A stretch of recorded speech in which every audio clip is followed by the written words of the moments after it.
Hi everyone, hope your preparation for the CAT exam is going well. A couple of months ago, in the month of May, I had made a video on how to revise for the CAT exam. Now, that video was relevant for someone who was currently preparing for the exam but was also trying to revise side by side by creating a formula book. Now, I do understand that towards the end of the journey, some of you may not have created a formula book of your own, or even if you have a formula book, you may not have revisited it as often as you should have. So I came up with this video idea in order to show how can you optimally utilize this last month in order to recall whatever you have noted down in that formula book. Now, to those of you who did not create a formula book, it is my humble request to utilize one weekend in order to note down formulas, concepts, tricks that you have come across in the previous mocks or from your books that you were referring during your preparation in order to make a formula book. You can use Arun Sharma's formula book for reference. I will put it in the description box. I will also show you how my formula book looks like so you can make use of that as well. But it's important for you to note down with your own hands because it's a fact that when we note down with our own hands, we tend to recall much more often as compared to if we read from someone else's notes. Another book that I had recommended you to create was a golden book, which was just a repository of squares, cubes, factorials that you could simply use in the DILR section or the quant section. So, revising your golden book every single day along with your formula book is going to help ensure that you recall or you retrieve most of the information. Ideally, revising the entire formula book and golden book 5 to 6 times before your CAT exam. That is, if you practice revision on one day alternatively or on every single day before taking the mock, you're going to see better results in terms of retrieval of information from these books. There is a technique of revision that is followed in the Western countries that I'm going to recommend over here that ensures that you don't forget what you are revising.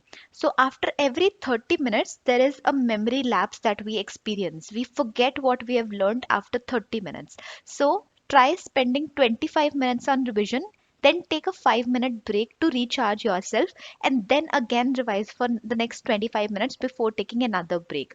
So 25 plus 5 can be a ritual set for you that you use to spend on revising your concepts. The final point that I'm going to make is regarding the difficult types of concepts that are there in place.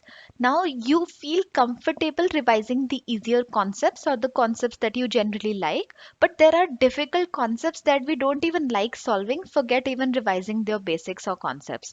So the trick here is to go through the revision of easier concepts first and leave the difficult ones for later part. But make sure that you have ample time to revise them. Don't leave them, but make sure that you revise the comfortable topics first. That helps in retention of memory.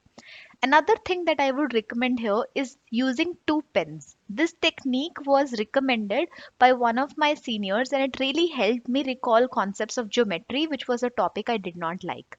So, the trick says that you go through the concept, you read all the material that's in there, and after that, immediately after revising it, you use a blank paper and you try noting down everything that you can think of using one colored pen. It could be any color, but you note down every formula, trick, or anything that you remember out of that concept.